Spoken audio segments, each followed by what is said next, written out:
Hi, this is FIDE Master Viktor Neustroyev. Sicilian defense is the most popular defense in chess, and one of the famous variations there is Dragon variation, where black fianchettas their dark-squared bishop and castles kingside. This opening is played by chess players of all levels, including beginners and top grandmasters. Why Dragon Sicilian is popular nowadays? Firstly, it's easy to learn the basics of it. And if white player doesn't know the theory, black overtakes the initiative. Moreover, in Sicilian Dragon both players play for a win.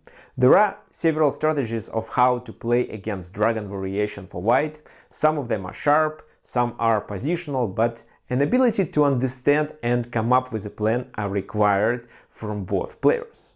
What if I say that you can learn only one strategy for white and obtain the opening advantage against any Sicilian Dragon? Watch this video to the very end, make sure to remember the move order, learn the main plan, and I am sure you will enjoy playing against Sicilian Dragon with white. Okay, this is FIDE Master Viktor Neustroyev, and how to defeat Sicilian Dragon, FIDE Master explains. I'm going to introduce a Yugoslav attack against Dragon variation. e4, c5, knight f3, d6, d4, c takes d4, knight takes d4, knight f6, knight c3, and g6, kingside fiancetta. This is where I wanted to play bishop to e3 with the idea to move the queen and castle queenside. And then initiate a pawn march on the king side to expose the enemy king and exchange the pawns from his king's pawn cover. What about bishop e3? Well, you can say the bishop is the object of the attack, and for example they may continue with knight g4, but this time knight g4 doesn't work. You can play bishop b5, and if they play knight d7, just capture the knight for free, because knight d7 blocks the bishop protection. If knight c6, then just take on c6, b takes c6, bishop takes c6, check, and the rook is hanging. And if bishop d7, still capture on g4, because this bishop is actually pinned. So knight g4 doesn't work, don't worry, bishop g7 should be played, and this is where you can continue with f3. Now knight g4 doesn't make sense. Castle, queen d2, knight c6, and this is a typical position of Yugoslav attack, where white usually plays bishop c4 or castle queenside. The third popular move is g4, and I recommend you to play g4. Let me explain why. This is actually quite a sneaky move. First of all, what's wrong with castling? Because this is a part of our plan, why not to castle? Usually Dragon variation players know that d5 in this variation equalizes the position. For example, knight c6, b takes c6, e takes d5, knight takes d5, well, bishop d4, the position is approximately equal. Maybe bishop c5 at some point can be played as well. If white is too greedy in this variation and captures the pawn on d5, and then the rook on a8, they can get into trouble after bishop f5, threatening the queen and the mate. So the best thing white can do is to sacrifice the queen and then somehow defend their king from this strong attack. So castle queenside is a well-known variation, but g4 is more rare, and usually club players don't know how exactly to react. For example, I recently played a blitz game against a famous chess blogger who is about 2000, and he played bishop d7, which is the most popular move, especially among club players, but at the same time is a huge mistake which offers strong advantage for white in this position. Okay, let's first analyze the most logical moves here. It's knight takes d4 and bishop e6. For example, let's start with knight takes d4, and bishop d4, bishop e6. h4 with the idea to initiate the attack, so here we don't castle right away, we save a tempo on it because we are not sure if we're gonna castle or not. Let me explain why. For example, queen a5, h5, so you are trying to open the position of the enemy king, rook fc8, a3, rook a b8, so they are preparing a pawn march with b5 move. Here you can capture on g6 and then just bishop d3 to cement your position. If b5, this time you play b4, chasing the queen away, and there is no need to castle. Here you have some small opening advantage. But knight d4, this is what grandmasters play. Bishop e6 is another option. It looks like it's a bad idea to exchange the bishop for a knight and double the pawns, but here they control the d5 square, which is quite important. Castle queenside. For example, one of the lines is knight e5. It's not the only move. However, this move contains the idea of knight c4, supported with the queen or with the rook to fork our bishop and queen. Then bishop e2. We need it to protect the pawn on f3. Queen c8, h4, continuing the attack, knight fd7, so now they threaten the f3 pawn, h5, knight f3, and in this position you can play a trap. This is a good trap, of course. It's knight d5, so you even allow yourself to sacrifice the queen on d2 and even the knight on d5. Let me explain how it works. For example, if they take the knight, it's queen d5, check, and if rook f7 means rook is pinned and no longer protects the knight on f3.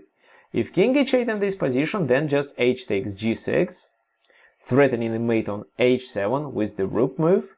If knight f6, it's still rook h7, knight h7 and queen h5. Now black cannot do anything to avoid a checkmate on h7. This is what happens in case if they take the knight on d5. What if they take our queen on d2? Well, if so, knight e7 with a fork, which allows us to capture the enemy queen as well. Rook a c8, rook d2. And this is where we gain the material back, but still pressure the pawn on d6. That's why king e7 as the most logical continuation here. H takes g6, h takes g6, and now our bishop checks on g5 to chase the king away. Of course, they do not move the king has to stay and protect the weakness on d6, so they continue with bishop f6, and now we enter the enemy camp with our rook. Rook f7. Here you can exchange all of the pieces. Bishop f6, knight f6, rook f7, king f7, rook d6. Knight e4, they gain the pawn back, but rook d7, and you finally end up with extra pawn. Of course, it doesn't mean that the position is completely winning, but your chances to win are quite high. With such an endgame with extra pawn, I believe a grandmaster would win against anybody. Well, black can probably make a draw in this position if they do their best, but it's unlikely to happen. So this sneaky combination allows you to pass the game into the endgame with strong advantage and good chances to succeed.